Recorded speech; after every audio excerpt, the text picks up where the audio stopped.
장례식은 어머니 혼자 치르세요. 저희 여행은 취소가 안 돼서요. 그 한마디가 제 인생을 갈라놓았습니다. 남편의 마지막 길을 혼자 지키던 그날, 며느리는 유럽에서 샴페인을 터뜨리고 있었습니다. 저는 좁은 방에서 청소일로 요양비를 감당하며 그들이 재개발이라 속여 빼돌린 건물이 멀쩡히 서 있다는 사실을 알게 되었죠. 제 도장이 위조되어 있었고 아들의 이름으로 흘러가는 돈줄은 모두 제 것이었습니다. 그날 이후 저는 더 이상 참지 않았습니다. 시아버지의 장례식이 끝나던 순간부터 한 여자의 복수가 시작됐습니다. 과연 그들이 내 이름 위에 쌓아 올린 거짓된 행복은 얼마나 오래 버틸 수 있을까요? 세상은 변해도 마음은 청춘이죠. 구독과 좋아요로 우리 세대의 이야기를 함께 지켜주세요. 오늘도 찾아와 주신 모든 분들 행복하고 건강하세요. 밤 11시 현관문 앞에 불이 켜졌습니다. 센서 등이 감지한 건 아들과 며느리였습니다. 그들은 친정 식구들과 해외여행을 마치고 돌아왔습니다. 열쇠를 꺼내 비밀번호를 눌렀지만 문은 열리지 않았습니다. 며느리가 다시 한번 눌렀습니다. 여전히 삐삐 소리만 울릴 뿐이었습니다. 아들이 휴대폰을 꺼내 저장해둔 번호를 확인했습니다. 분명 맞는 번호인데 문은 꿈쩍도 하지 않았습니다. 저는 안에서 그 소리를 듣고 있었습니다. 소파에 앉아 무릎 위에 손을 가지런히 올려놓은 채로요. 초인종이 울렸습니다. 한 번, 두 번, 세 번. 저는 움직이지 않았습니다. 그저 눈을 감고 그 소리가 제 귓속으로 스며드는 걸 느꼈습니다. 심장이 두근거렸습니다. 두려워서가 아니었습니다. 오히려 이상하게도 살아있다는 기분이 들었습니다. 아들의 목소리가 들려왔습니다. 엄마, 문 좀 열어줘요. 목소리는 차분했습니다. 짜증이 섞이지 않은 그저 당연히 열어줄 거라 믿는 그런 목소리였습니다. 며느리도 말했습니다. 어머님, 비밀번호가 안 되는데요. 저는 천천히 일어났습니다. 슬리퍼를 신은 발로 현관까지 걸어갔습니다. 한 걸음 한 걸음이 평소보다 무겁게 느껴졌습니다. 문 앞에 섰습니다. 손을 들어 체인을 걸었습니다. 찰칵. 작은 소리였지만 제게는 천둥 소리처럼 크게 들렸습니다. 그리고 문을 살짝 열었습니다. 체인이 걸린 채로 고작 손가락 2개 정도 들어갈 만큼만요. 틈 사이로 아들의 얼굴이 보였습니다. 눈이 마주쳤습니다. 며느리도 옆에서 고개를 들이밀었습니다. 저는 입을 열었습니다. 목소리는 생각보다 차분하게 나왔습니다. 비밀번호 바꿨어. 그 말이 입 밖으로 나오는 순간 제 인생이 달라졌습니다. 정확히 말하면 제가 달라졌습니다. 30년간 참아왔던 모든 것들이 그 한마디에 담겨 나왔습니다. 아들이 잠시 멈칫했습니다. 며느리가 먼저 물었습니다. 어머님, 왜요? 갑자기 왜 바꾸셨어요? 목소리에 당황함이 묻어났습니다. 하지만 동시에 불쾌함도 섞여 있었습니다. 마치 제가 무슨 잘못이라도 저지른 것처럼요. 저는 대답하지 않았습니다. 그저 그들의 얼굴을 가만히 바라봤습니다. 아들의 눈썹이 미세하게 찌푸려졌습니다. 며느리는 입술을 깨물었습니다. 그들의 표정 어디에도 죄책감은 없었습니다. 오히려 귀찮다는 듯, 왜 이러냐는 듯한 시선이었습니다. 저는 문을 닫았습니다. 체인을 건 채로 그대로 닫아버렸습니다. 아들이 다시 불렀습니다. 엄마, 농담이지? 저는 대답하지 않았습니다. 등을 돌리고 거실로 돌아왔습니다. 뒤에서 초인종이 다시 울렸습니다. 한 번, 두 번, 그리고 멈췄습니다. 발소리가 멀어졌습니다. 아마 근처 모텔이나 찜질방으로 갔을 겁니다. 아니면 처제네 집으로 갔을 수도 있고요. 소파에 다시 앉았습니다. 손이 떨렸습니다. 무릎 위에 올려놓은 두 손이 부들부들 떨리고 있었습니다. 무서웠을까요? 아닙니다. 이건 떨림이 아니라 해방이었습니다. 처음으로 제가 문을 닫았습니다. 제 인생의 문을요.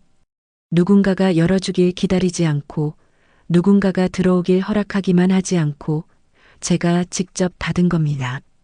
창밖을 보았습니다. 가로등 불빛이 고요하게 빛나고 있었습니다. 바람에 나뭇가지가 흔들렸습니다. 세상은 여전히 돌아가고 있었습니다. 하지만 이 집안의 공기는 확실히 달라졌습니다. 더 이상 그들의 집이 아니었습니다. 이제는 제 집이었습니다.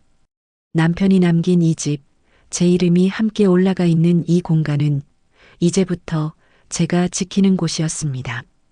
거실 시계가 11시 30분을 가리켰습니다.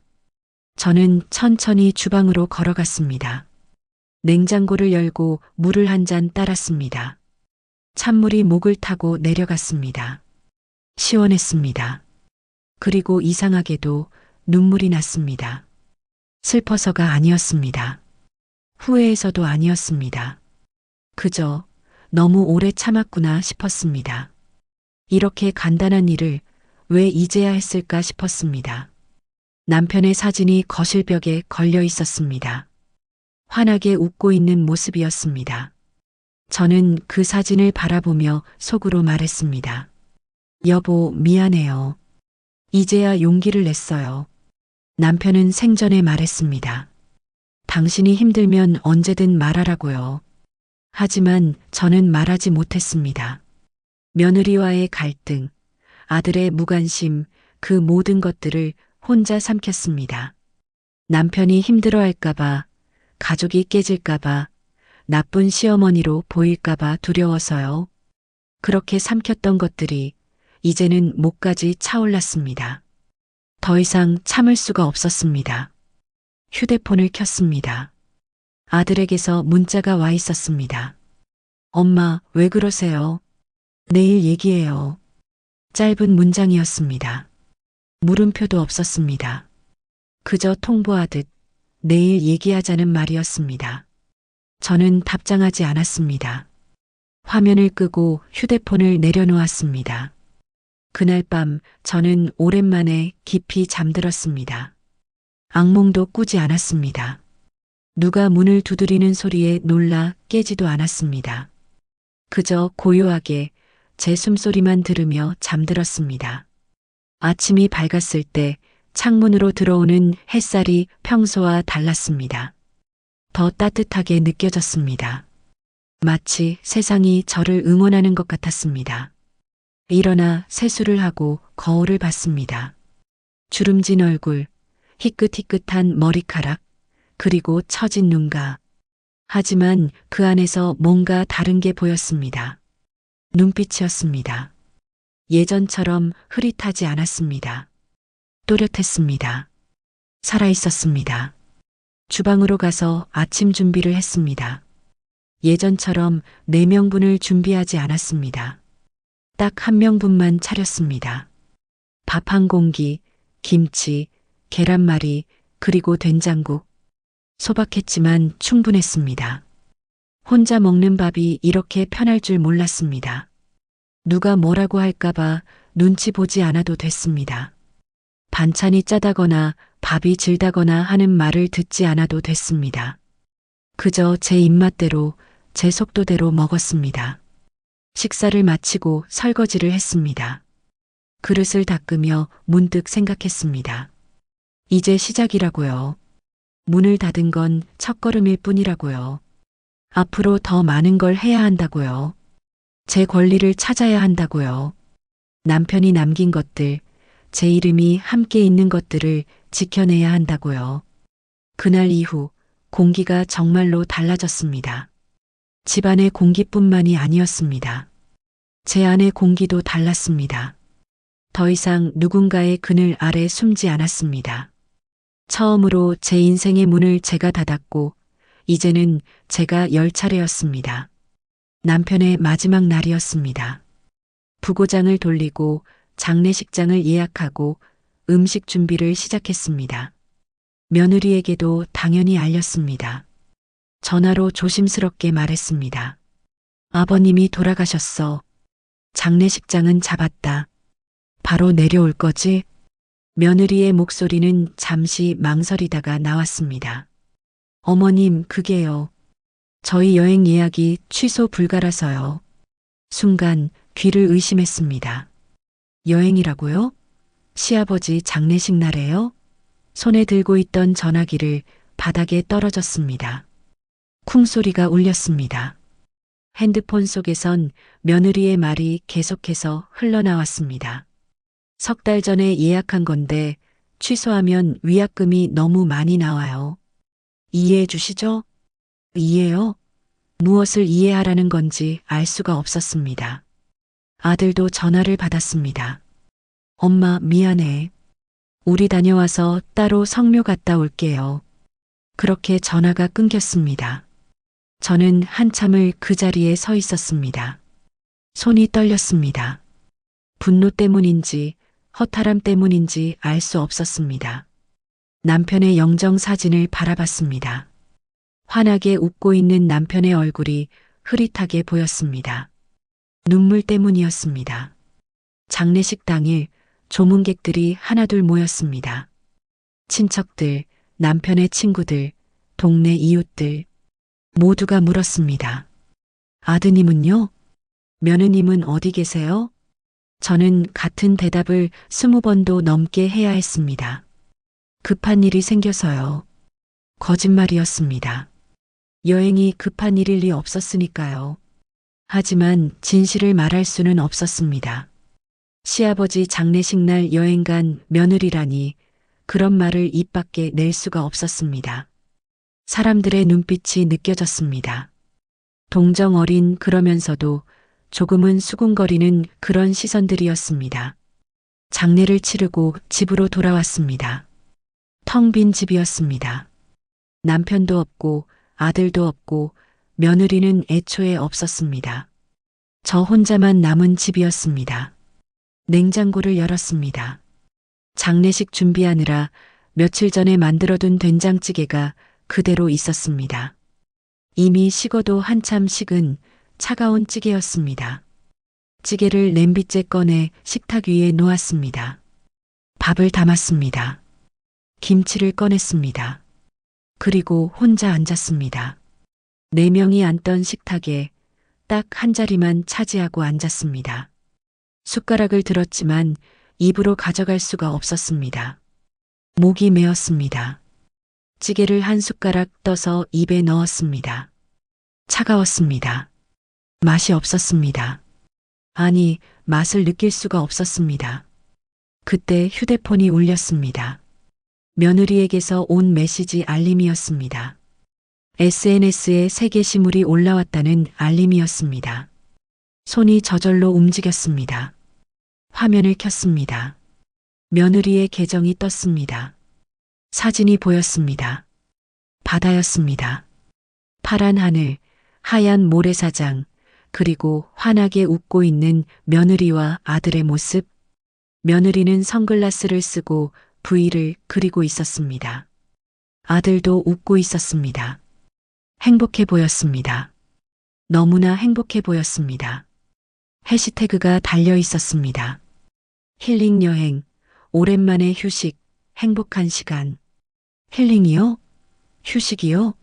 시아버지 장례식 날에요? 저는 숨을 참았습니다. 숨을 쉬면 소리가 터져 나올 것 같았습니다. 울음인지 비명인지 알 수 없는 소리가요. 손가락으로 화면을 스크롤했습니다. 더 많은 사진들이 나왔습니다. 맛있는 음식, 예쁜 카페, 멋진 풍경. 그 속에 저의 자리는 없었습니다. 남편의 자리도 없었습니다. 댓글이 달려 있었습니다. 부러워요. 너무 좋아 보여요. 힐링 제대로 하시네요. 며느리는 하나하나 답글을 달고 있었습니다. 하트 이모티콘과 함께요. 장례식장에서 저를 봤던 그 시간에 며느리는 바다에서 웃고 있었습니다. 조문객들에게 고개 숙여 인사하던 그 순간에 며느리는 친정 식구들과 카페에서 커피를 마시고 있었습니다. 휴대폰을 식탁 위에 내려놓았습니다. 화면이 꺼지지 않았습니다. 며느리의 웃는 얼굴이 계속 빛나고 있었습니다. 저는 찌개 그릇을 바라봤습니다. 김이 하나도 나지 않는 차디찬 찌개였습니다. 숟가락으로 저었습니다. 건더기들이 천천히 움직였습니다. 두부, 애호박, 감자. 남편이 좋아하던 것들이었습니다. 밥상에 냉기가 돌았습니다. 찌개 때문만은 아니었습니다. 제 마음에서 올라오는 차가움이었습니다. 오랜 시간 쌓여왔던, 그리고 이제는 더 이상 참을 수 없는 그런 냉기였습니다. 저는 그날 찌개를 식혀버렸습니다. 아니, 이미 식어있던 찌개를 더 이상 데우지 않기로 했습니다. 마음까지 함께 식어갔습니다. 며칠이 지났습니다.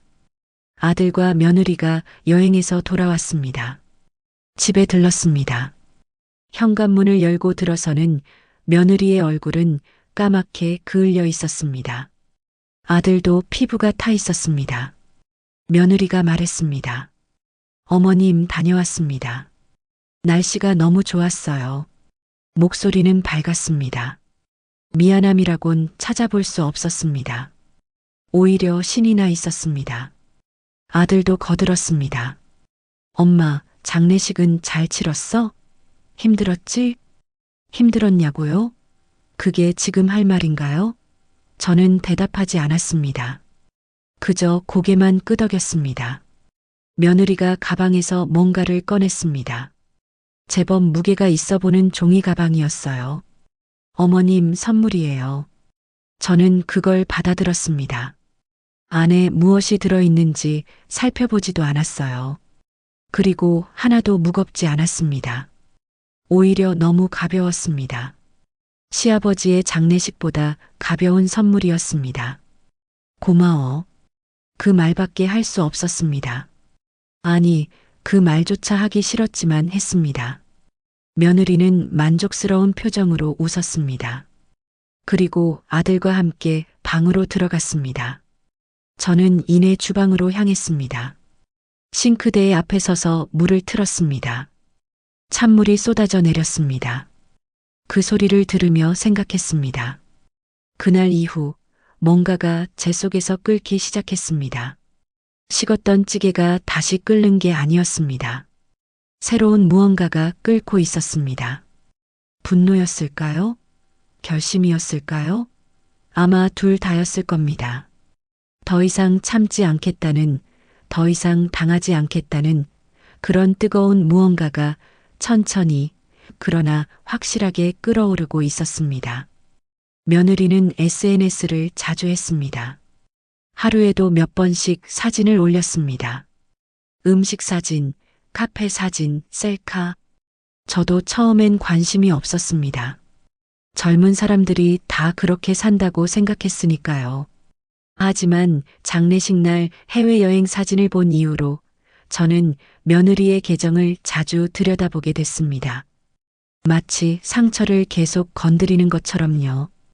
어느 주말 오후였습니다. 며느리와 아들이 또다시 외출한 사이 저는 소파에 앉아 휴대폰을 켰습니다. 며느리의 계정을 눌렀습니다. 새 게시물이 올라와 있었습니다. 2시간 전에 올라온 사진이었습니다. 레스토랑이었습니다. 깔끔한 테이블, 예쁘게 차려진 음식, 그리고 환하게 웃고 있는 사람들. 며느리의 부모님이었습니다. 며느리 엄마는 와인잔을 들고 있었고 며느리 아빠는 스테이크를 자르고 있었습니다. 며느리는 그 사이에서 V를 그리며 웃고 있었습니다. 해시태그가 보였습니다. 효도 중, 행복한 가족, 부모님 사랑해요. 주말 데이트 효도 중이요. 저는 그 글자를 한참 바라봤습니다. 효도 중. 며느리에게 부모님은 효도의 대상이었습니다. 하지만 시부모는 뭐였을까요? 남편의 장례식 날 해외여행을 가고 선물이랍시고 들고 온 게 고작 종이 가방 하나였던 그 며느리에게 시부모는 대체 어떤 존재였을까요? 댓글이 달려 있었습니다. 효녀네요. 부모님 복 많으시겠어요. 저도 우리 부모님께 효도해야겠어요. 며느리는 답글을 달았습니다. 부모님은 언제나 최우선이죠. 최우선이요. 저는 손가락을 멈췄습니다. 화면을 더 이상 스크롤할 수가 없었습니다. 가슴이 답답했습니다. 숨을 쉬는 게 힘들었습니다. 휴대폰을 내려놓으려고 했지만 손이 말을 듣지 않았습니다. 저는 계속 화면을 들여다봤습니다. 다른 사진들도 보였습니다. 지난주에 올린 사진이었습니다. 며느리 엄마와 함께 찍은 카페 사진이었습니다. 둘이 마주보며 웃고 있었습니다. 커피잔을 들고 브런치를 먹는 모습이었습니다. 해시태그는 이랬습니다. 엄마랑 데이트, 세상에서 제일 예쁜 우리 엄마 행복그 전주 사진도 있었습니다. 며느리 아빠와 함께 등산을 간 사진이었습니다. 정상에서 찍은 인증샷이었습니다. 둘 다 등산복을 입고 활짝 웃고 있었습니다. 해시태그는 이랬습니다. 아빠 힘내세요. 우리 아빠 최고. 건강 챙기세요. 저는 며느리의 타임라인을 천천히 내렸습니다. 한 달, 두 달, 석 달 전까지 거슬러 올라갔습니다. 며느리 부모님과 함께 찍은 사진들이 가득했습니다. 생일 축하, 부모님 결혼기념일, 가족여행, 명절 모임. 모든 순간에 며느리는 웃고 있었습니다. 진심으로 행복해 보였습니다. 하지만 시부모와 찍은 사진은 단 한 장도 없었습니다. 명절 사진도 없었고, 생일 사진도 없었고, 가족 모임 사진도 없었습니다. 아니, 정확히 말하면 한 장 있었습니다. 3년 전 결혼식 날 찍은 단체 사진이었습니다. 그마저도 해시태그는 이랬습니다. 결혼식, 신랑 사랑해, 새로운 시작 시 부모님에 대한 언급은 없었습니다. 그저 배경처럼, 그림자처럼 구석에 서 있던 저와 남편의 모습만 보였습니다. 이제는 돌아가신 남편의 모습이요. 손가락이 멈췄습니다. 화면 속 남편의 얼굴이 보였습니다. 결혼식 날 환하게 웃고 있던 남편이었습니다. 건강했던 남편이었습니다. 살아있던 남편이었습니다. 눈물이 흘렀습니다. 화면이 흐릿해졌습니다. 저도 모르게 흐느끼고 있었습니다. 며느리에게 남편은 뭐였을까요? 시아버지는 어떤 존재였을까요? 장례식 날 해외여행을 가도 될 만큼 가벼운 존재였을까요? 친정 부모님께는 매주 외식을 사드리면서 돌아가신 시아버지의 영정 앞에서는 눈물 한 방울 흘리지 않았던 그 며느리였습니다. 휴대폰을 천천히 내려놓았습니다. 식탁 위에 조심스럽게 놓았습니다. 손이 떨렸습니다. 이번엔 분노 때문이었습니다. 허탈함도 섞여 있었습니다. 그리고 무엇보다 깊은 슬픔이 있었습니다.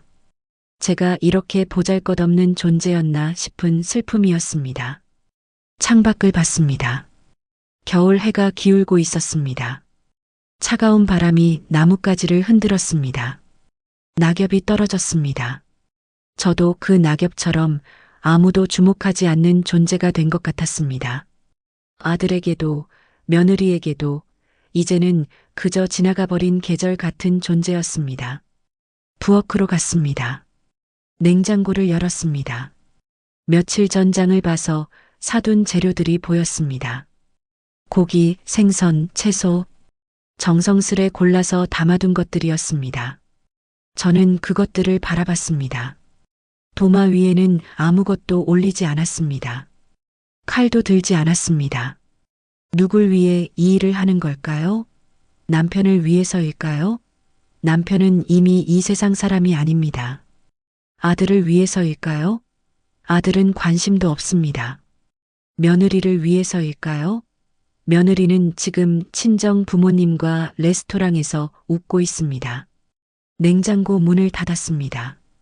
그리고 거실로 돌아왔습니다. 남편의 영정 사진이 보였습니다. 아직 치우지 못한 사진이었습니다. 저는 그 앞에 앉았습니다. 남편의 얼굴을 바라봤습니다. 여보, 나 이제 어떻게 해야 할까요? 대답은 없었습니다. 당연했습니다. 남편은 더 이상 여기 없었으니까요. 하지만 남편이 살아있을 때도 마찬가지였습니다. 며느리와의 갈등을 말해도 아들의 무관심을 말해도 남편은 늘 같은 말만 했습니다. 당신이 참아요. 며느리 내쫓을 순 없잖아. 아들 생각해서라도. 그렇게 저는 참았습니다. 10년을 참았습니다. 이제 남편도 없는데 저는 또 얼마나 더 참아야 할까요? 휴대폰을 다시 들었습니다. 며느리의 사진을 한 번 더 봤습니다. 그 환한 미소를, 행복한 표정을요. 친정 부모님과 함께 웃고 있는 그 모습을요. 저와 남편은 결코 받지 못했던 그 따뜻한 시선과 진심 어린 웃음을요. 그리고 속삭였습니다. 제 자신에게요. 이제 내 이름을 되찾아야지. 그 말이 입 밖으로 나오는 순간 뭔가가 달라졌습니다. 공기가 달라졌습니다. 아니, 제가 달라졌습니다. 더 이상 참지 않기로 했습니다. 더 이상 보이지 않는 존재로 살지 않기로 했습니다. 며느리의 타임라인에는 제가 없었지만 제 인생의 주인공은 바로 저였습니다. 저는 일어났습니다. 거울을 봤습니다. 주름진 얼굴, 지친 눈빛, 그리고 흰머리. 하지만 그 안에서 새로운 무언가가 보였습니다. 결심이었습니다. 단단한 결심이었습니다. 남편이 남긴 재산, 제 이름이 함께 있는 그것들을 지켜내겠다는 결심이었습니다. 그리고 무엇보다 제 자존심을 되찾겠다는 결심이었습니다. 며느리가 SNS에 올린 해시태그처럼 저도 이제 행복해질 자격이 있었습니다. 사랑받을 자격이 있었습니다. 아니, 최소한 존중받을 자격은 있었습니다. 그것을 되찾기 위해 저는 싸우기로 했습니다. 더 이상 뒷전으로 밀려나지 않기로 했습니다. 그날 밤 저는 잠을 이룰 수가 없었습니다. 며느리의 SNS 사진들이 눈앞에 계속 어른거렸습니다. 효도 중이라는 해시태그가, 행복한 가족이라는 글자가 머릿속에서 맴돌았습니다. 새벽 2시가 넘어서야 겨우 잠이 들었습니다. 하지만 얕은 잠이었습니다. 꿈속에서도 며느리의 웃음소리가 들렸습니다. 아침에 일어났을 때 몸이 천근만근이었습니다. 제대로 쉬지 못한 몸이었습니다. 거울을 보니 눈 밑에 다크서클이 짙게 자리 잡고 있었습니다. 세수를 하고 거실로 나왔습니다. 아들과 며느리는 아직 자고 있었습니다. 주말 아침이었으니까요. 저는 혼자 식탁에 앉아 커피를 마셨습니다. 따뜻한 커피가 목을 타고 내려갔지만 속은 여전히 차가웠습니다. 창밖을 보니 겨울 햇살이 들어오고 있었습니다. 약한 햇살이었습니다. 따뜻하지 않은, 그저 있다는 것만 알리는 그런 햇살이었습니다. 문득 장롱이 생각났습니다. 안방에 있는 큰 장롱이요. 남편의 옷들이 아직 그대로 걸려 있는 곳이었습니다. 저는 커피잔을 내려놓고 천천히 안방으로 걸어갔습니다. 발걸음이 무거웠습니다. 마치 누가 제 발목을 잡고 있는 것 같았습니다. 안방 문을 열었습니다. 조용했습니다. 햇빛이 커튼 사이로 비집고 들어와 바닥에 줄무늬를 그리고 있었습니다. 저는 장롱 앞에 섰습니다. 손을 들어 문고리를 잡았습니다. 차가웠습니다. 심호흡을 하고 문을 열었습니다. 남편의 옷들이 보였습니다. 양복, 셔츠, 넥타이, 스웨터, 색깔별로, 계절별로 정리되어 있었습니다. 제가 정리한 것이었습니다. 남편이 돌아가신 후에도 저는 그 옷들을 치우지 못했습니다. 아직 남편이 돌아올 것 같았으니까요. 아침에 일어나 양복을 꺼내 입고 넥타이를 매고 출근할 것 같았으니까요. 손을 뻗어 셔츠 하나를 꺼냈습니다. 흰색 셔츠였습니다. 남편이 자주 입던 것이었습니다. 셔츠를 코에 가져다 댔습니다. 향이 났습니다. 남편의 향이 아직 남아 있었습니다. 세제 냄새, 그리고 남편 특유의 냄새. 따뜻하고 포근한 냄새였습니다. 손끝이 떨렸습니다. 셔츠를 꽉 움켜쥐었습니다. 눈물이 났습니다. 참으려고 했지만 참을 수가 없었습니다. 눈물이 주르륵 흘러내렸습니다. 셔츠에 떨어졌습니다. 저는 그대로 주저앉았습니다. 바닥에 털썩 앉아 셔츠를 가슴에 안았습니다. 여보, 목소리가 떨렸습니다. 여보, 나 이제 울지 않을게요. 거짓말이었습니다. 지금 울고 있으면서 울지 않겠다고 말하고 있었으니까요. 하지만 그 말이 필요했습니다. 제게도 남편에게도요. 더 이상 약한 모습만 보이지 않겠다는 그런 다짐이 필요했습니다. 셔츠를 천천히 내려놓았습니다. 눈물을 닦았습니다. 그리고 다시 장롱을 바라봤습니다. 옷들 사이에 서류 봉투가 보였습니다. 남편이 생전에 보관하던 중요한 서류들이었습니다. 등기부등본, 임대차 계약서, 통장. 저는 그것들을 하나씩 꺼냈습니다. 남편은 생전에 임대업을 했습니다. 작은 상가 건물 2채를 갖고 있었습니다. 그리 크지 않은 건물들이었지만 매달 임대료가 나왔습니다. 그 돈으로 저희는 생활했습니다. 아들 학비도 댔고 결혼 자금도 마련했습니다. 그리고 며느리가 원하던 신혼집도 마련해줬습니다. 서류를 펼쳤습니다. 등기부등본이었습니다. 건물 소유자 란에 남편의 이름과 제 이름이 함께 적혀 있었습니다. 공동명의였습니다. 남편이 살아생전에 제 이름을 올려준 것이었습니다. 혹시 모를 일에 대비해서요. 남편은 말했습니다. 당신 이름도 넣어야 안심이 돼요. 내가 먼저 가면 당신이 지켜야 하니까. 그때는 그 말이 무슨 의미인지 몰랐습니다. 그저 고맙다고만 했습니다. 하지만 지금은 알 것 같았습니다. 남편이 왜 제 이름을 넣었는지요. 제가 이 집에서, 이 가족에서 보이지 않는 존재가 되지 않기를 바랐던 것이었습니다. 다른 서류도 꺼냈습니다. 임대차 계약서였습니다. 세입자들의 정보가 적혀 있었습니다. 매달 들어오는 임대료 금액도 적혀 있었습니다. 그리 큰 금액은 아니었지만 생활하기에는 충분했습니다. 그 덕분에 지금 이 싸움도 가능했습니다. 아들에게 의지하지 않아도 됐으니까요. 통장도 꺼냈습니다. 남편 명의의 통장이었습니다. 하지만 저도 비밀번호를 알고 있었습니다. 남편이 알려준 것이었습니다. 통장을 넘겨봤습니다. 임대료가 매달 규칙적으로 들어와 있었습니다. 남편이 돌아가신 후에도 임대료는 계속 들어오고 있었습니다. 저는 서류들을 가지런히 정리했습니다. 그리고 다시 셔츠를 꺼내 들었습니다. 향을 한 번 더 맡았습니다. 눈물은 이제 나지 않았습니다. 대신 다른 무언가가 차올랐습니다. 결심이었습니다. 단단한 결심이었습니다. 여보, 내가 지킬게요.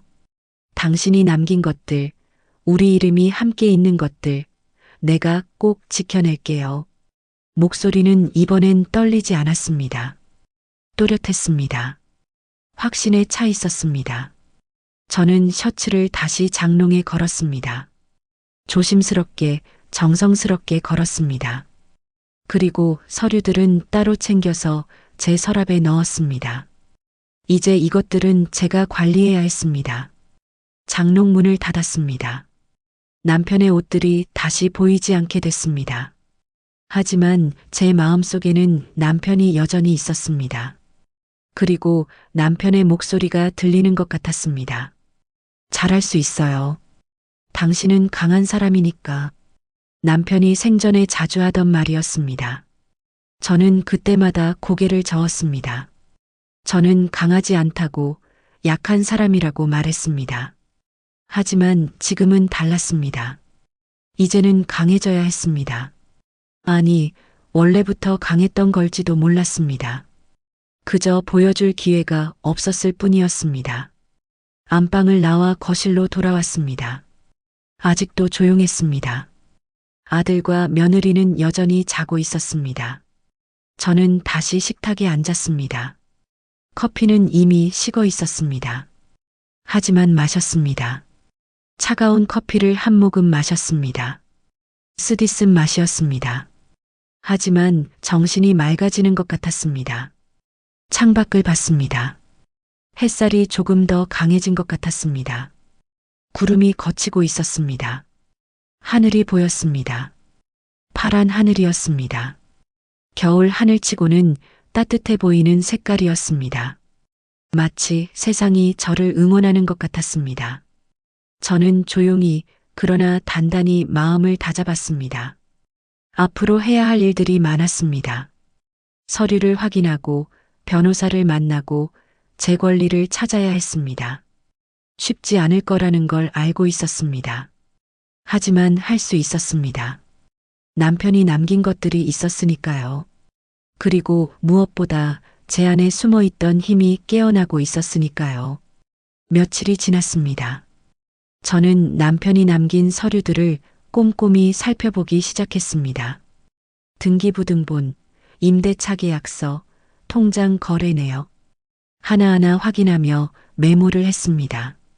혹시 모를 문제가 있는지, 빠뜨린 건 없는지 점검했습니다. 남편이 살아생전하던 일을 이제 제가 하고 있었습니다. 어느 날 오후였습니다. 아들과 며느리가 외출한 사이 저는 그들의 방을 정리하고 있었습니다. 청소를 하다가 책상 위에 놓인 서류 봉투를 발견했습니다. 갈색 봉투였습니다. 꽤 두툼해 보였습니다. 봉투 겉면에는 은행 이름이 적혀 있었습니다. 처음엔 그냥 지나치려고 했습니다. 아들의 개인 서류일 테니까요. 하지만 뭔가 이상한 느낌이 들었습니다. 직감이었을까요? 저는 봉투를 집어들었습니다. 무거웠습니다. 안에 뭔가 많이 들어있는 게 느껴졌습니다. 봉투를 열었습니다. 서류들이 나왔습니다. 대출 계약서였습니다. 한 장, 두 장, 세 장, 여러 장의 계약서가 들어 있었습니다. 저는 첫 장을 펼쳤습니다. 눈을 의심했습니다. 계약서 하단에 찍힌 도장이 보였습니다. 제 도장이었습니다. 손이 떨렸습니다. 계약서를 자세히 읽었습니다. 대출 금액은 5천만 원이었습니다. 담보는 남편 명의의 상가 건물이었습니다. 그리고 연대보증인 란에 제 이름이 적혀 있었습니다. 제 도장이 선명하게 찍혀 있었습니다. 하지만 저는 이 계약서에 도장을 찍은 적이 없었습니다. 대출을 받는다는 말도 들은 적이 없었습니다. 연대보증을 선다는 얘기도 들어본 적이 없었습니다. 그런데 여기에 제 이름이, 제 도장이 있었습니다. 며느리가 훔쳐 쓴 것이었습니다. 제 도장을요. 언제 어떻게 가져갔는지는 몰랐습니다. 하지만 분명했습니다. 이건 제가 찍은 게 아니었습니다. 며느리가 몰래 가져가서 찍은 것이었습니다. 다른 서류도 확인했습니다. 두 번째 계약서는 3천만 원이었습니다. 세 번째는 2천만 원이었습니다. 모두 합치면 1억 원이 넘는 금액이었습니다. 그리고 모든 계약서에 제 이름이 있었습니다. 제 도장이 찍혀 있었습니다. 가슴이 철렁했습니다. 이게 무슨 일인가 싶었습니다. 제가 모르는 사이에 1억 원이 넘는 빚의 연대보증인이 되어 있었습니다. 만약 아들이 갚지 못하면 저한테 청구가 올 것이었습니다. 남편이 남긴 재산으로 갚아야 할지도 몰랐습니다. 그때 또 다른 서류가 눈에 들어왔습니다. 부동산 매매 계약서였습니다. 펼쳐봤습니다. 신혼집 계약서였습니다. 아들과 며느리가 사는 그 집이었습니다. 매수인 란을 봤습니다. 며느리의 이름이 적혀 있었습니다. 단독 명의였습니다. 저는 기억했습니다. 그 집을 살 때 남편과 제가 계약금과 중도금을 보탰습니다. 3천만 원이었습니다. 적지 않은 돈이었습니다. 남편은 말했습니다. 아들 명의로 하라고 해요. 나중에 문제 생기면 안 되니까. 하지만 며느리가 우겼습니다. 자기 명의로 하고 싶다고요. 자기가 번 돈도 보탰으니 당연하다고요. 아들도 며느리 편을 들었습니다. 결국 며느리 단독 명의가 됐습니다. 저희가 보탠 3천만 원에 대한 언급은 계약서 어디에도 없었습니다. 제 이름이 지워져 있었습니다. 아니, 애초에 들어가지도 않았습니다. 돈은 냈지만 이름은 없었습니다. 권리는 없었습니다. 그저 돈만 준 것이었습니다. 딸처럼 생각하고 도와준 며느리에게 저는 그저 돈줄이었던 것이었습니다. 서류를 바닥에 내려놓았습니다. 힘이 빠졌습니다. 다리에 힘이 풀려 그 자리에 주저앉았습니다. 바닥은 차가웠습니다. 하지만 제 마음보다는 따뜻했습니다. 제 마음은 얼어붙고 있었으니까요. 그 순간 웃음이 났습니다. 이상한 웃음이었습니다. 슬프지도 기쁘지도 않은 웃음이었습니다. 그저 허탈한 웃음이었습니다. 이게 현실이라는 게 믿기지 않아서 나온 웃음이었습니다. 그래, 잠시면 되겠네. 혼잣말이 나왔습니다. 낮은 목소리였습니다. 하지만 또렷했습니다. 무슨 의미였을까요? 잠시면 이 상황이 끝난다는 의미였을까요? 아니면 잠시면 제가 이 모든 걸 해결한다는 의미였을까요? 아마 둘 다였을 겁니다. 웃음 뒤에는 냉정한 결심이 있었습니다. 더 이상 당하지 않겠다는 결심이었습니다. 제 이름을 되찾겠다는 결심이었습니다. 남편이 남긴 것들을 지키겠다는 결심이었습니다. 그리고 무엇보다 제 권리를 찾겠다는 결심이었습니다. 저는 서류들을 다시 집어들었습니다. 하나하나 펼쳐서 사진을 찍었습니다. 휴대폰 카메라로 꼼꼼하게 찍었습니다. 증거가 필요했습니다. 나중에 법적으로 대응하려면 이런 자료들이 필수였습니다. 저는 그걸 알고 있었습니다. 모든 서류를 촬영한 후 원래대로 봉투에 넣었습니다. 그리고 책상 위에 다시 놓았습니다. 아들과 며느리가 눈치채지 못하게요. 아직은 때가 아니었습니다. 아직은 준비가 필요했습니다. 더 많은 증거를, 더 확실한 계획을요. 방을 나와 제 방으로 돌아왔습니다. 휴대폰을 켰습니다. 사진들을 확인했습니다. 선명하게 찍혔습니다.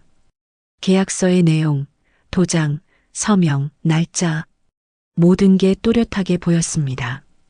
저는 이 사진들을 따로 폴더에 저장했습니다. 비밀번호도 걸었습니다. 창밖을 봤습니다. 해가 지고 있었습니다. 주황빛 노을이 하늘을 물들이고 있었습니다. 아름다웠습니다. 하지만 동시에 슬펐습니다. 아름다운 것들이 가장 슬플 때가 있습니다. 지금이 그랬습니다. 저는 남편의 사진을 바라봤습니다. 액자 속 남편은 웃고 있었습니다. 저도 웃었습니다. 하지만 남편의 웃음과 제 웃음은 달랐습니다. 남편은 따뜻하게 웃고 있었지만 저는 차갑게 웃고 있었습니다. 냉정한 웃음이었습니다. 싸움을 준비하는 사람의 웃음이었습니다. 여보, 미안해요. 이제 착하게만 살 수는 없을 것 같아요. 남편이라면 뭐라고 했을까요? 참으라고 했을까요? 아니면 싸우라고 했을까요? 알 수 없었습니다. 하지만 상관없었습니다. 이건 제 선택이었으니까요. 제 인생이었으니까요. 그날 밤 저는 노트를 펼쳤습니다. 그리고 적기 시작했습니다. 해야 할 일들을요. 변호사 상담, 등기소 방문, 계약서 진위 확인, 도장 위조 신고. 할 일이 많았습니다. 하지만 할 수 있었습니다. 해야만 했습니다. 펜을 들고 쓰는 동안 제 손은 떨리지 않았습니다. 예전 같으면 떨렸을 것입니다. 두려워서, 불안해서 떨렸을 것입니다. 하지만 지금은 아니었습니다. 오히려 안정적이었습니다. 확신이 있었습니다. 제가 하는 일이 옳다는 확신이요. 노트를 덮었습니다. 불을 껐습니다. 그리고 누웠습니다. 어둠 속에서 천장을 바라봤습니다. 조용했습니다. 하지만 제 안은 조용하지 않았습니다. 무언가 끓고 있었습니다. 분노였을까요? 결심이었을까요? 아니면 희망이었을까요? 아마 셋 다였을 겁니다. 다음 날 아침 저는 일찍 일어났습니다. 새벽 6시였습니다. 창밖은 아직 어두웠습니다. 하지만 저는 잠을 더 잘 수 없었습니다. 오늘 해야 할 일들이 머릿속을 가득 채우고 있었으니까요. 세수를 하고 옷을 갈아입었습니다. 평소처럼 편한 옷이 아니라 외출복을 입었습니다. 단정한 바지에 깔끔한 재킷이었습니다. 거울을 봤습니다. 낯선 제 모습이 보였습니다. 언제나 집에만 있던 제가 이렇게 외출 준비를 하고 있었습니다. 화장도 했습니다. 가볍게요. 립스틱도 발랐습니다. 오랜만이었습니다. 남편 장례식 이후 처음이었습니다. 아침 7시 집을 나섰습니다. 아들과 며느리는 아직 자고 있었습니다. 조용히 문을 닫았습니다. 아무도 모르게요. 어디 가냐고 물어볼까봐, 설명해야 할까봐 두려웠습니다. 아직은 말하고 싶지 않았습니다. 첫 번째로 간 곳은 구청이었습니다. 아침 9시에 문을 여는데 저는 8시 40분에 도착했습니다. 입구 앞 벤치에 앉아 기다렸습니다. 차가운 바람이 불었습니다. 겨울 바람이었습니다. 옷깃을 여몄습니다. 손이 시렸습니다. 하지만 참았습니다. 9시 정각 구청 문이 열렸습니다. 저는 일어나 안으로 들어갔습니다. 민원실로 갔습니다. 직원에게 말했습니다. 가족관계 증명서하고 주민등록등본 발급해 주세요. 목소리가 떨렸습니다. 긴장했기 때문이었습니다. 직원이 친절하게 대답했습니다. 신분증 주세요. 신분증을 건넸습니다. 잠시 후 서류가 나왔습니다. 저는 그것들을 받아들고 한쪽 구석으로 갔습니다. 서류를 펼쳐봤습니다. 제 이름, 남편의 이름, 아들의 이름이 적혀 있었습니다. 가족이었습니다. 법적으로는 아직 한 가족이었습니다. 두 번째로 간 곳은 등기소였습니다. 버스를 타고 30분을 갔습니다. 등기소는 구청보다 복잡했습니다. 사람들이 많았습니다. 번호표를 뽑고 기다렸습니다. 1시간을 기다렸습니다. 다리가 아팠습니다. 하지만 앉을 곳이 없었습니다. 서서 기다렸습니다. 제 차례가 왔습니다. 창구로 갔습니다. 직원에게 말했습니다. 등기부등본 발급해 주세요. 남편 명의 건물이요. 주소를 알려줬습니다. 직원이 컴퓨터를 두드렸습니다. 프린터가 돌아갔습니다. 서류가 나왔습니다. 저는 그걸 받아들고 옆으로 비켰습니다. 손이 떨렸습니다. 서류를 펼쳤습니다. 소유자 란을 봤습니다. 남편의 이름과 제 이름이 함께 적혀 있었습니다. 지분은 반반이었습니다. 남편이 제 이름을 넣어준 것이었습니다. 고마웠습니다. 지금 이 순간 그 결정이 얼마나 소중한지 알 수 있었습니다. 하지만 아래를 보니 뭔가 이상했습니다. 근저당 설정이 되어 있었습니다. 채권자는 은행이었습니다. 금액은 5천만 원이었습니다. 설정일자를 봤습니다. 석 달 전이었습니다. 남편이 돌아가시기 한 달 전이었습니다. 저는 이 근저당에 대해 아는 게 없었습니다. 남편도 말한 적이 없었습니다. 아들도 언급한 적이 없었습니다. 누가 설정한 걸까요? 왜 설정했을까요? 의문이 들었습니다. 하지만 지금은 확인할 방법이 없었습니다. 세 번째로 간 곳은 세무서였습니다. 등기소에서 다시 버스를 탔습니다. 이번엔 40분을 갔습니다. 세무서도 사람이 많았습니다. 번호표를 뽑았습니다. 또 기다렸습니다. 배가 고팠습니다. 아침을 제대로 먹지 못했으니까요. 하지만 참았습니다. 제 차례가 왔습니다. 직원에게 물었습니다. 남편 명의 재산에 대한 세금 납부 내역 확인하고 싶은데요. 직원이 서류를 요청했습니다. 가족관계 증명서와 사망신고서를 보여줬습니다. 직원이 확인하고 컴퓨터를 확인했습니다. 그리고 말했습니다. 재산세는 정상 납부되고 있습니다. 체납은 없으세요. 안도했습니다. 최소한 세금 문제는 없었습니다. 하지만 직원이 덧붙였습니다. 근데 상속세 신고는 하셨나요? 사망하신 지 석 달이 지났는데요. 상속세요? 저는 그런 걸 생각하지 못했습니다. 아들이 알아서 할 줄 알았습니다. 하지만 한 게 없었습니다. 직원이 설명했습니다. 사망일로부터 6개월 이내에 신고하셔야 합니다. 안 하시면 가산세가 붙어요. 6개월이요. 아직 3개월이 남았습니다. 하지만 서둘러야 했습니다. 저는 고개를 끄덕였습니다. 알겠습니다. 준비해서 올게요. 세무서를 나왔을 때는 오후 2시였습니다. 배가 고팠습니다. 다리도 아팠습니다. 하지만 뿌듯했습니다. 오늘 하루 동안 많은 것을 확인했습니다. 제가 직접 발로 뛰어서 확인했습니다. 평생 밥 차리던 발로 걸었습니다. 부엌에서 설거지하던 손으로 서류를 받았습니다. 누구에게 부탁하지도 않았습니다.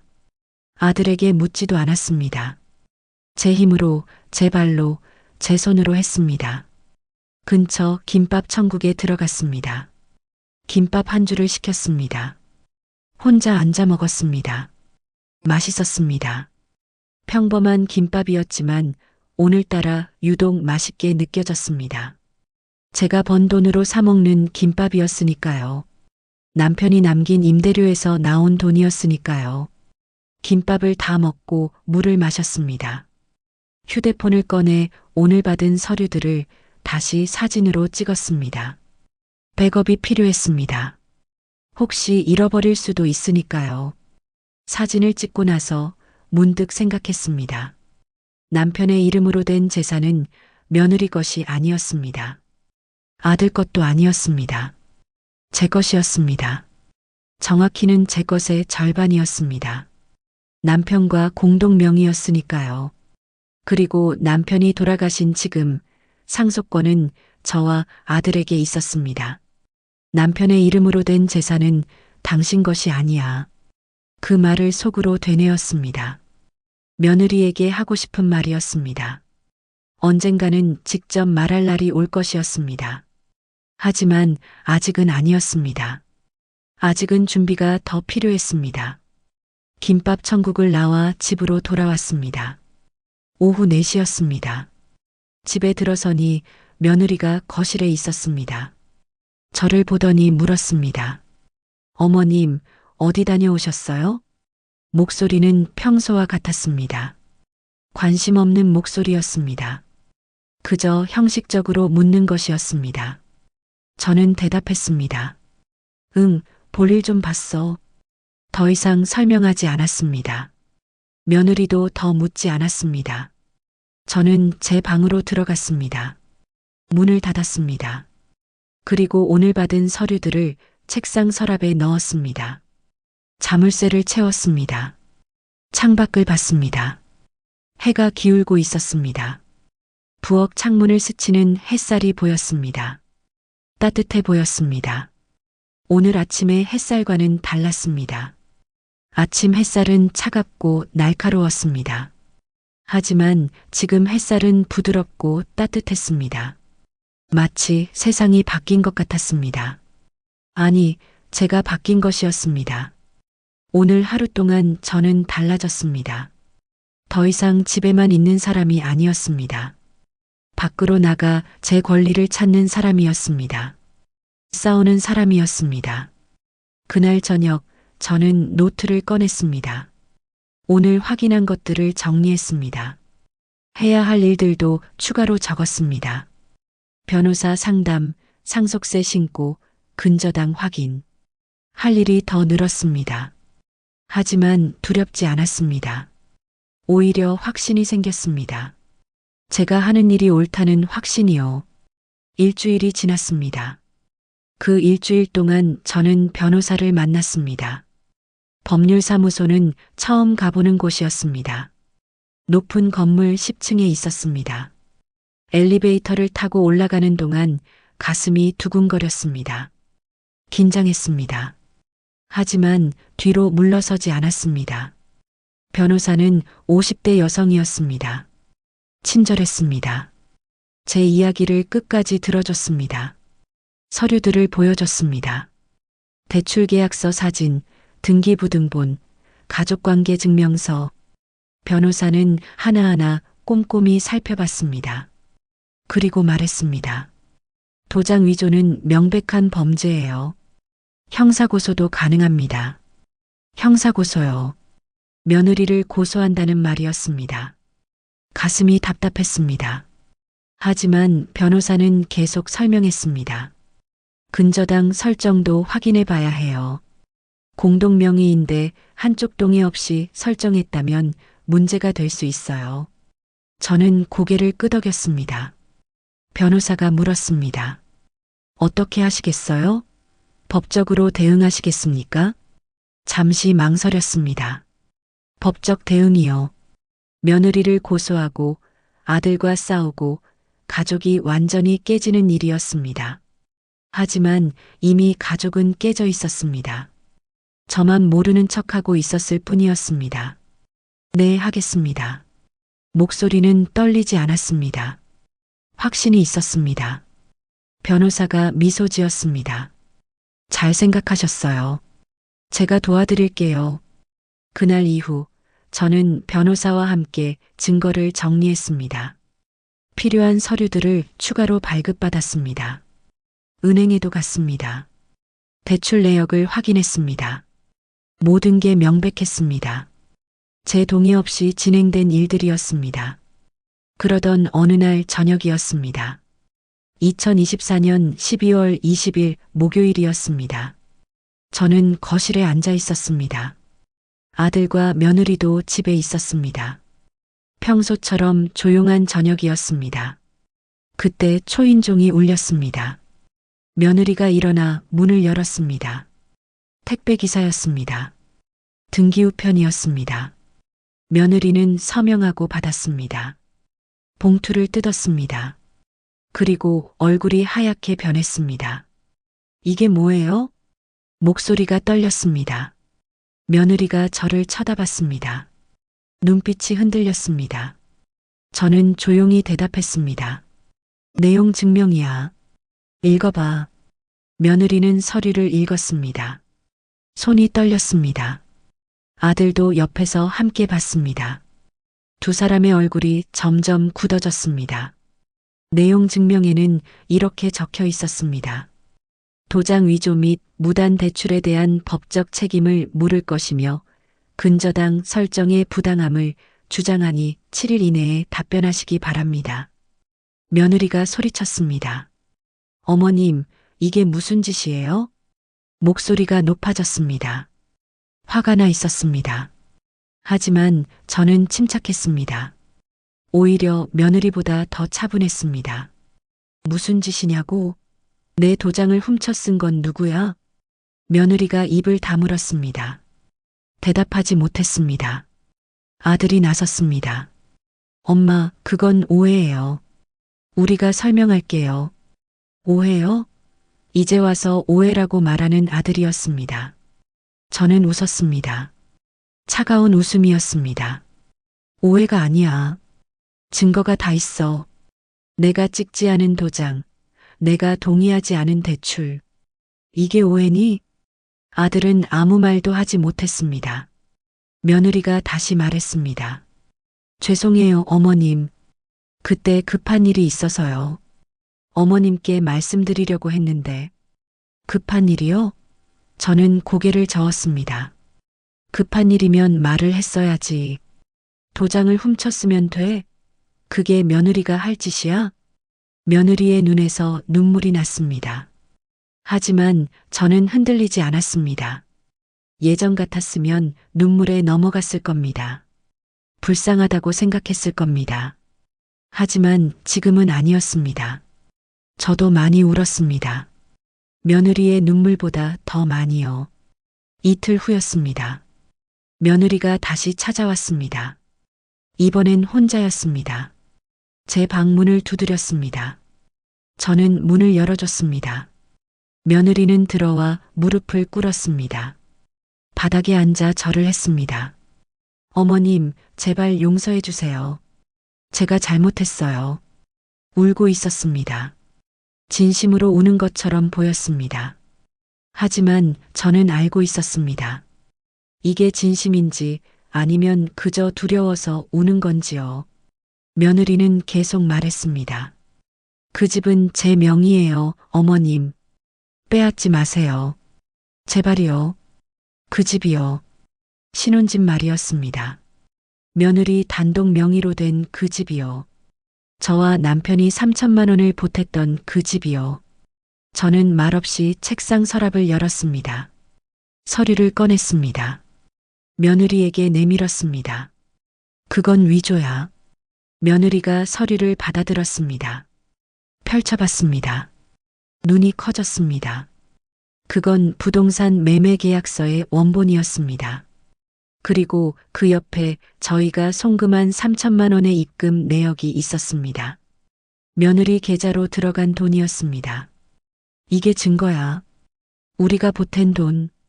그런데 계약서엔 우리 이름이 없어. 이상하지 않니?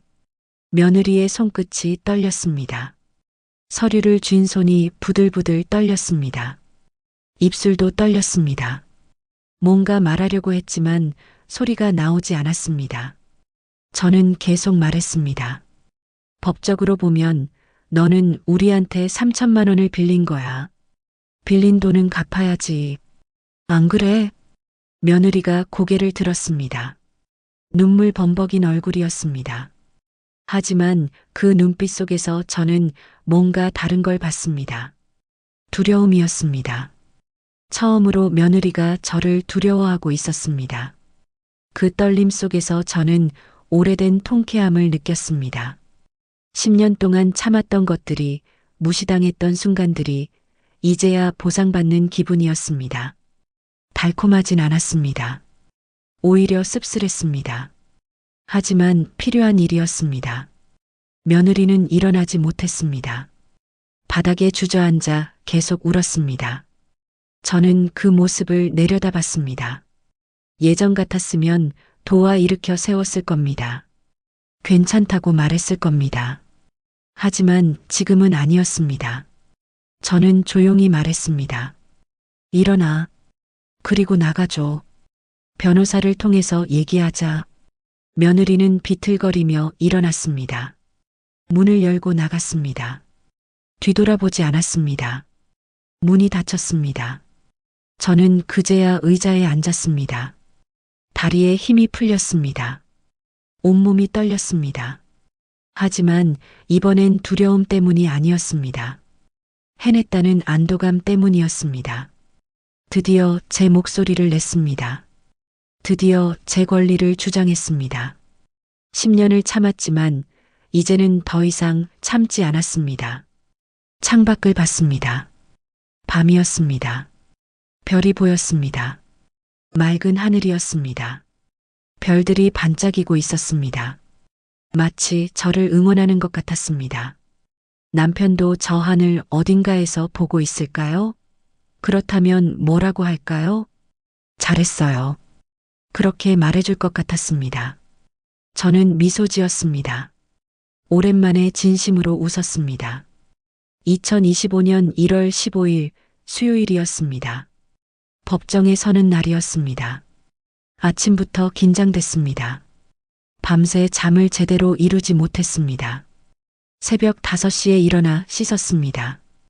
거울을 보니 얼굴이 창백했습니다. 하지만 화장을 했습니다. 단정하게요. 검은색 정장을 입었습니다. 남편 장례식 때 입었던 옷이었습니다. 법원은 집에서 1시간 거리에 있었습니다. 버스를 2번 갈아타고 갔습니다. 변호사와 9시 30분에 만나기로 했습니다. 저는 9시에 도착했습니다. 일찍 도착해서 법원 앞 벤치에 앉아 기다렸습니다. 추웠습니다. 1월의 바람은 날카로웠습니다. 하지만 움직이지 않았습니다. 변호사가 도착했습니다. 서류 가방을 들고 있었습니다. 저를 보더니 미소 지었습니다. 준비되셨어요? 저는 고개를 끄덕였습니다. 준비됐냐고요? 사실 잘 모르겠었습니다. 하지만 이미 여기까지 왔습니다. 돌아갈 수는 없었습니다. 함께 법원 안으로 들어갔습니다. 법정은 생각보다 작았습니다. 영화에서 본 것처럼 크지 않았습니다. 하지만 무거웠습니다. 공기가 무거웠습니다. 숨쉬기가 힘들 정도였습니다. 저는 원고 측 자리에 앉았습니다. 변호사 옆이었습니다. 며느리와 아들이 들어왔습니다. 피고 측 자리에 앉았습니다. 며느리는 저를 쳐다보지 않았습니다. 고개를 숙이고 있었습니다. 아들도 마찬가지였습니다. 2 사람 모두 초췌해 보였습니다. 밤을 새운 것 같았습니다. 판사가 입장했습니다. 모두 일어났습니다. 판사가 자리에 앉자 우리도 앉았습니다. 재판이 시작됐습니다. 판사가 사건 번호를 불렀습니다. 그리고 쌍방에게 입장을 밝히라고 했습니다. 저희 변호사가 먼저 말했습니다. 도장 위조, 무단 대출, 부동산 사기, 하나하나 설명했습니다. 그리고 증거를 제출했습니다.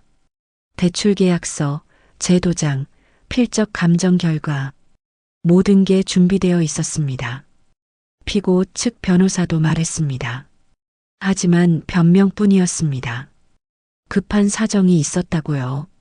시어머니께 말씀드리려고 했다고요. 하지만 증거는 없었습니다.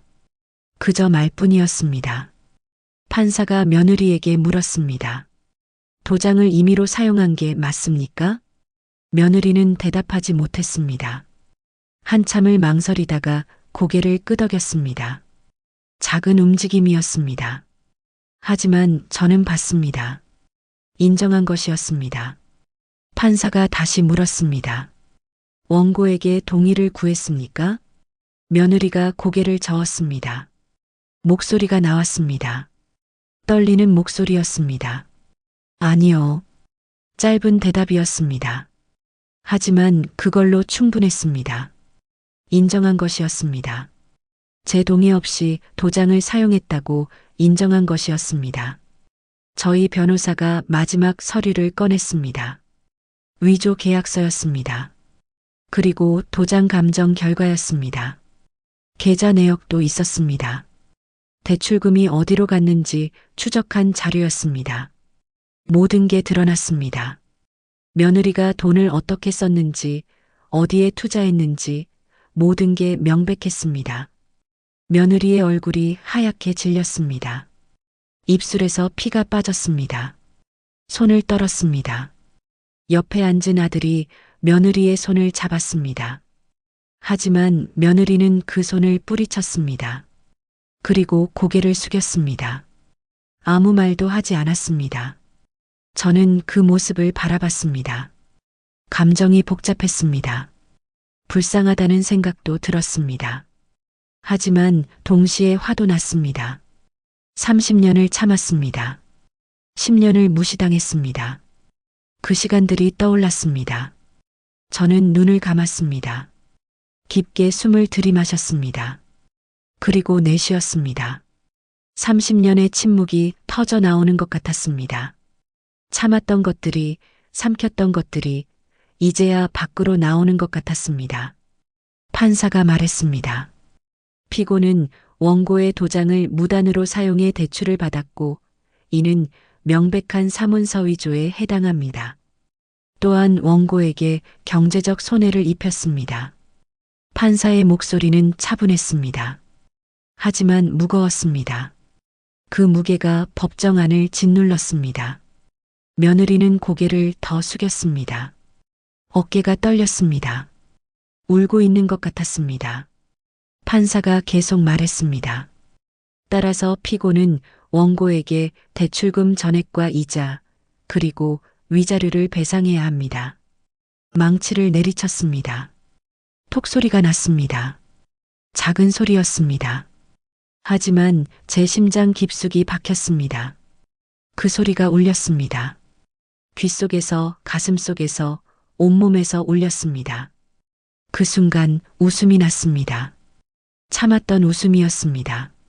10년을 참았던, 30년을 삼켰던 그 모든 시간을 견뎌낸 끝에 나온 웃음이었습니다. 소리는 내지 않았습니다. 그저 입가에만 미소가 번졌습니다. 이게 제 인생을 팔아넘긴 대가였습니다. 저를 무시하고, 저를 이용하고, 저를 투명인간 취급한 대가였습니다. 남편의 장례식 날 해외여행을 가고, 친정 부모에게만 효도하고, SNS에 행복한 가족이라고 올리던 그 대가였습니다. 재판이 끝났습니다. 판사가 퇴장했습니다. 사람들이 일어났습니다.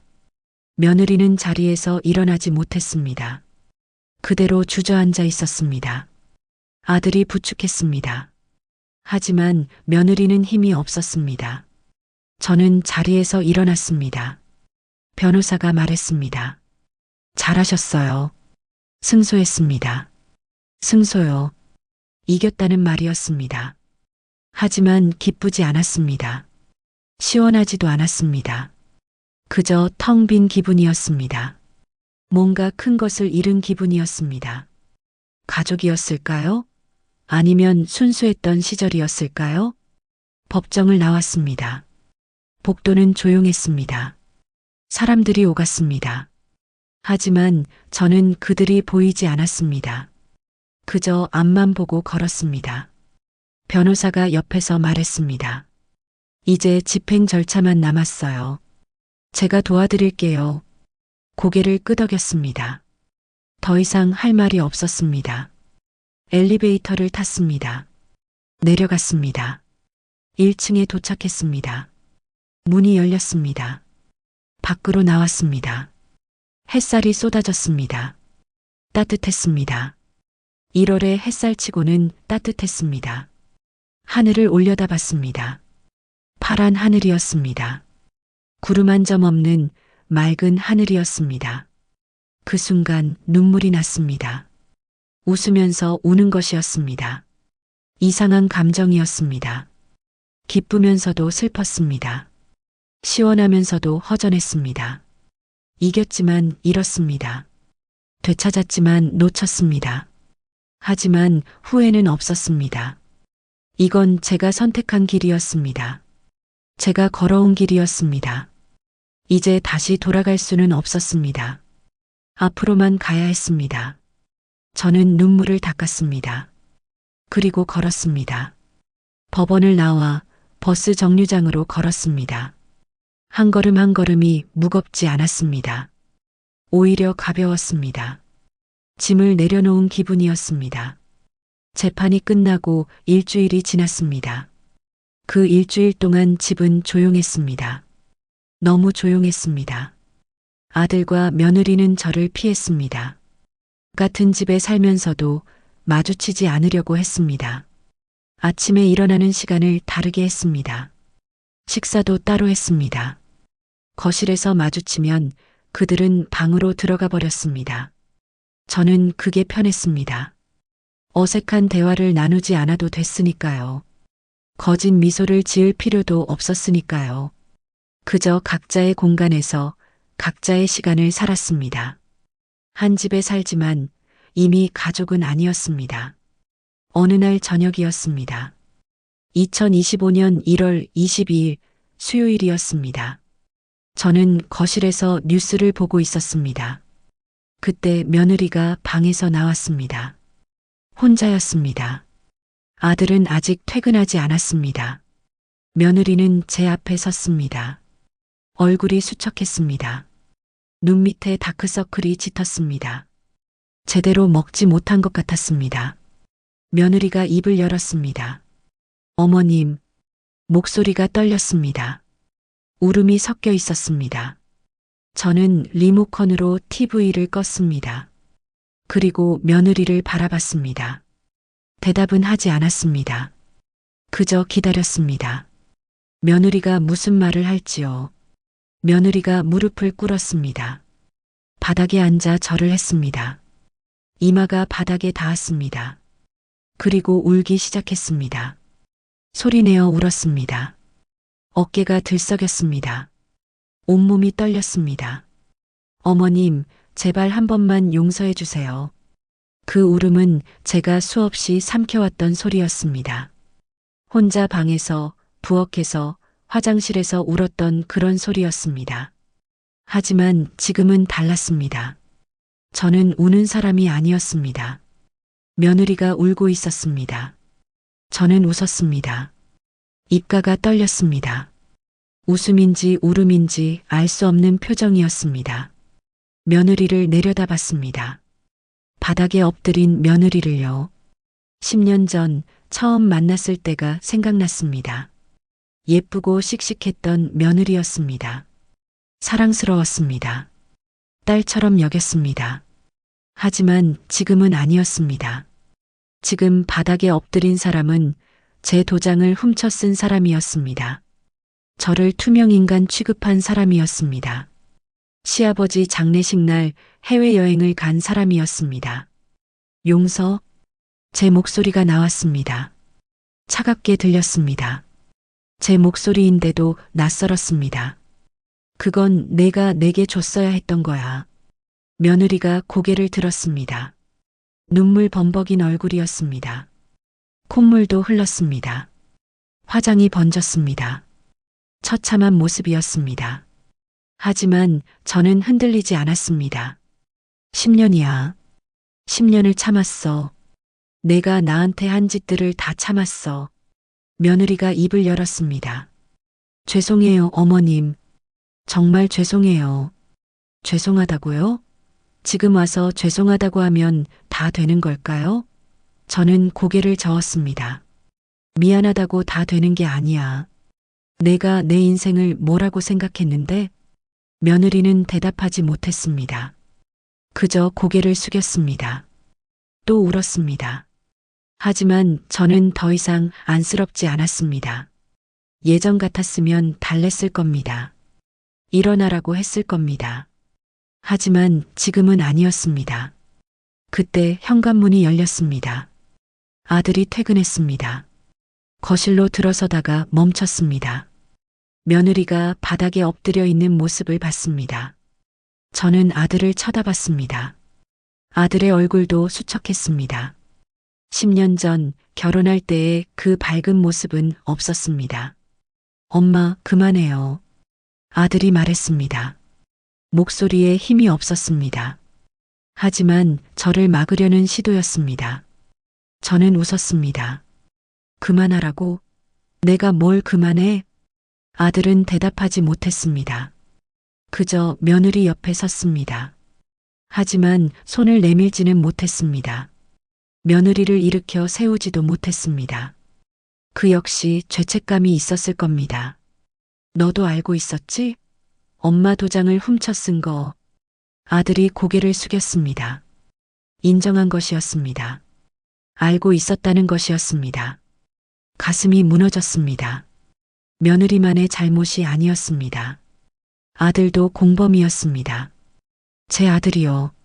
너도 엄마를 배신한 거야. 목소리가 떨렸습니다. 이번엔 분노 때문이었습니다. 며느리는 그래도 남이었습니다. 하지만 아들은 달랐습니다. 제가 배 아파 낳은 아들이었습니다. 10개월을 품었던 아들이었습니다. 세상은 조용했습니다. TV도 꺼져 있었습니다. 밖에서 차 소리만 들렸습니다. 하지만 제 안은 조용하지 않았습니다. 불이 붙어 있었습니다. 10년 동안, 30년 동안 쌓였던 것들이 타오르고 있었습니다. 저는 자리에서 일어났습니다. 현관으로 걸어갔습니다. 신발을 신었습니다. 외출복은 입지 않았습니다. 집에서 입던 편한 옷 그대로였습니다. 하지만 상관없었습니다. 밖으로 나가야 했습니다. 어디 가세요? 아들이 물었습니다. 저는 대답하지 않았습니다. 문을 열고 나갔습니다. 복도가 차가웠습니다. 엘리베이터를 탔습니다. 1층으로 내려갔습니다. 밖으로 나왔습니다. 겨울바람이 불었습니다. 차가웠습니다. 하지만 시원했습니다. 답답했던 가슴이 뚫리는 것 같았습니다. 하늘을 올려다봤습니다. 밤하늘이었습니다. 별이 보였습니다. 많은 별이 빛나고 있었습니다. 그 순간 느꼈습니다. 이게 바로 복수의 맛이었습니다. 달콤하지 않았습니다. 오히려 쓰디쓴 맛이었습니다. 하지만 뜨거웠습니다. 제 안에서 뭔가가 타오르고 있었습니다. 시원했습니다. 막혔던 게 뚫리는 기분이었습니다. 그리고 살아있었습니다. 정말로 살아있다는 기분이었습니다. 저는 아파트 단지를 걸었습니다. 놀이터를 지나고 화단을 지나고 주차장을 지났습니다. 그리고 벤치에 앉았습니다. 차가운 벤치였습니다. 하지만 앉았습니다. 하늘을 보며 앉아 있었습니다. 휴대폰이 울렸습니다. 아들에게서 온 전화였습니다. 받지 않았습니다. 다시 울렸습니다. 또 받지 않았습니다. 세 번째 울렸을 때 전원을 껐습니다. 조용해졌습니다.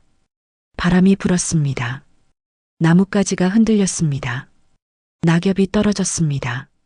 겨울에도 떨어지는 잎이 있었습니다. 저는 그 잎을 바라봤습니다. 땅에 떨어진 잎을요. 하지만 그 잎은 죽은 게 아니었습니다. 걸음이 될 것이었습니다. 새로운 생명의 밑거름이 될 것이었습니다. 저도 그랬습니다. 지금은 떨어진 것 같았습니다. 가족에게서, 아들에게서, 며느리에게서 떨어진 것 같았습니다. 하지만 죽은 게 아니었습니다. 오히려 살아났습니다. 새로운 시작이었습니다. 1시간쯤 앉아 있었을까요? 추워졌습니다. 손이 꽁꽁 얼었습니다. 일어났습니다. 집으로 돌아가야 했습니다. 아직 제 집이었으니까요. 아직 제가 지켜야 할 곳이었으니까요. 집에 도착했습니다. 문을 열었습니다. 조용했습니다. 아들과 며느리는 방에 있었습니다. 불이 꺼져 있었습니다. 자는 건지 그저 누워 있는 건지 알 수 없었습니다. 저는 제 방으로 갔습니다. 불을 켰습니다. 그리고 침대에 누웠습니다. 천장을 바라봤습니다. 눈물이 났습니다. 하지만 슬픈 눈물이 아니었습니다. 해방의 눈물이었습니다. 한 달이 지났습니다. 2025년 2월이 왔습니다. 봄이 오기 전 겨울의 마지막이었습니다. 그 한 달 동안 많은 일이 있었습니다. 아들과 며느리는 집을 나갔습니다. 짐을 싸서 떠났습니다. 며느리 명의의 신혼집으로 갔습니다. 떠나는 날 아들이 말했습니다. 엄마 미안해요. 짧은 사과였습니다. 하지만 진심은 느껴지지 않았습니다. 그저 형식적인 말이었습니다. 저는 대답하지 않았습니다. 고개만 끄덕였습니다.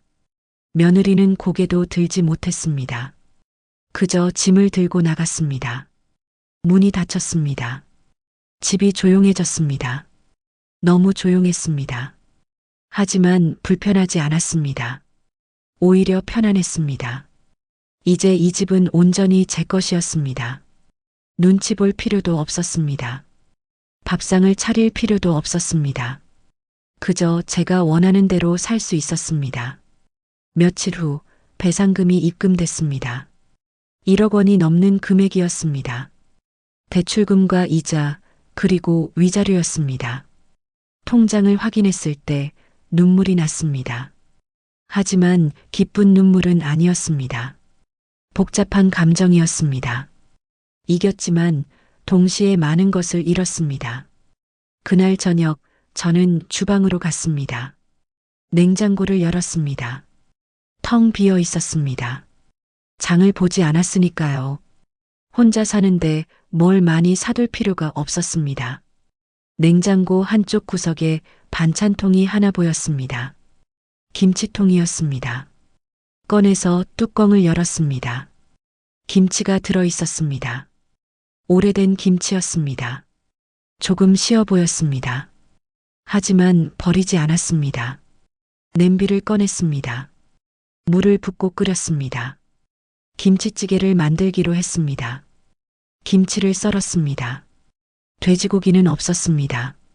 참치캔을 꺼냈습니다. 그걸로 대신했습니다. 양파를 썰었습니다. 두부를 잘랐습니다. 냄비에 모두 넣었습니다. 된장을 한 숟가락 넣었습니다. 고춧가루도 조금 넣었습니다. 보글보글 끓었습니다. 김이 올라왔습니다. 따뜻한 김이었습니다. 냄새가 좋았습니다. 오랜만에 맡는 찌개 냄새였습니다. 남편이 좋아하던 냄새였습니다. 문득 남편이 생각났습니다. 여보, 오늘 김치찌개 끓였어요.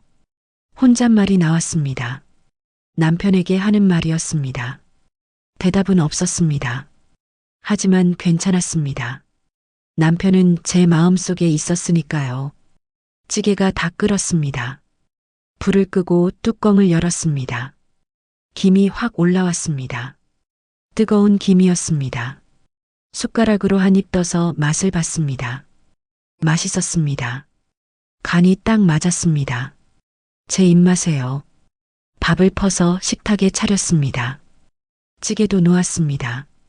김치도 꺼냈습니다. 딱 한 명분이었습니다. 혼밥이었습니다. 하지만 외롭지 않았습니다. 오히려 편안했습니다. 식탁에 앉았습니다. 숟가락을 들었습니다. 찌개를 한 입 먹었습니다. 뜨거웠습니다. 입천장이 데일 것 같았습니다. 하지만 맛있었습니다. 제가 끓인 찌개였습니다. 제 손으로, 제 마음으로 끓인 찌개였습니다. 밥을 한 숟가락 떠서 입에 넣었습니다. 오래 씹었습니다. 밥알이 부드럽게 풀어졌습니다. 달았습니다. 쌀이 달았습니다. 그냥 밥인데도 달았습니다. 이상했습니다. 예전엔 못 느꼈던 맛이었습니다. 식사를 마쳤습니다. 배가 불렀습니다. 마음도 따뜻했습니다. 그릇을 들고 싱크대로 갔습니다. 물을 틀었습니다. 찬물이 쏟아졌습니다. 그릇을 씻었습니다. 하나하나 정성스럽게 씻었습니다. 거품을 내고 헹구고 물기를 닦았습니다. 설거지를 하면서 문득 생각했습니다. 예전엔 설거지가 싫었습니다. 매일 해야 하는 일이었으니까요. 끝이 없었으니까요. 하지만 지금은 달랐습니다. 제가 먹은 그릇을 제가 씻는 일이었습니다. 누가 시켜서 하는 게 아니었습니다. 제가 선택해서 하는 일이었습니다. 설거지를 마치고 수건으로 손을 닦았습니다. 그리고 거실로 나왔습니다. 소파에 앉았습니다. 휴대폰을 꺼냈습니다. 사진첩을 열었습니다. 며느리의 SNS 사진들이 저장되어 있었습니다. 증거로 남겨둔 것들이었습니다. 하나씩 봤습니다. 효도 중이라는 해시태그, 행복한 가족이라는 글귀. 이제는 화가 나지 않았습니다. 오히려 불쌍했습니다. 진짜 행복이 뭔지 모르는 사람 같았습니다. 사진으로만 행복을 보여주려는 사람 같았습니다. 사진들을 지웠습니다. 하나씩 천천히 지웠습니다. 더 이상 필요 없었으니까요. 이미 재판은 끝났습니다. 증거는 변호사가 갖고 있습니다. 제 휴대폰에 남겨둘 이유가 없었습니다. 마지막 사진까지 지웠습니다. 그리고 사진첩을 닫았습니다. 대신 카메라를 열었습니다. 셀카 모드로 바꿨습니다. 화면에 제 얼굴이 보였습니다. 주름진 얼굴이었습니다. 하지만 웃고 있었습니다. 진심으로 웃고 있었습니다. 사진을 찍었습니다. 찰칵 소리가 났습니다. 사진을 확인했습니다. 제가 웃고 있었습니다. 환하게 웃고 있었습니다. 오랜만에 보는 제 웃음이었습니다. 행복해 보였습니다. 정말로 행복해 보였습니다. 남편의 사진을 봤습니다. 거실벽에 걸린 사진이었습니다. 남편도 웃고 있었습니다. 저를 보고 있는 것 같았습니다. 저는 남편에게 말했습니다. 여보, 이제 됐어. 나 살아났어. 목소리가 떨렸습니다. 하지만 이번엔 슬픔 때문이 아니었습니다. 벅차올라서였습니다. 해냈다는 안도감 때문이었습니다. 저는 조용히 눈을 감았습니다. 깊게 숨을 들이마셨습니다. 그리고 내쉬었습니다. 눈물이 아닌 해방의 숨을 내쉬었습니다. 가슴이 뻥 뚫렸습니다. 답답했던 게 사라졌습니다. 무거웠던 짐을 내려놓은 기분이었습니다. 창밖을 봤습니다. 밤이었습니다. 어두웠습니다. 하지만 무섭지 않았습니다. 오히려 고요했습니다. 평화로웠습니다. 별이 보였습니다. 작은 별들이 반짝이고 있었습니다. 마치 저를 응원하는 것 같았습니다. 그날 이후 세상은 다시 제 편이었습니다. 아니, 정확히는 제가 제 편이 됐습니다. 더 이상 누군가를 위해 살지 않았습니다. 제 자신을 위해 살았습니다. 제 행복을 위해 살았습니다. 그게 가장 큰 변화였습니다. 새로운 하루가 시작됐습니다. 내일은 또 어떤 날일까요? 모르겠습니다.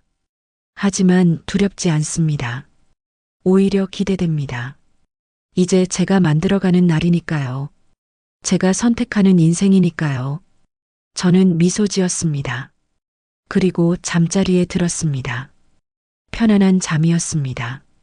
오랜만에 꿈도 꾸지 않는 깊은 잠이었습니다. 오늘 사연 여러분은 어디에서 듣고 계신가요? 댓글로 여러분의 마음을 들려주세요. 멋쟁이 할머니가 다 읽고 마음에 새겨놓겠습니다.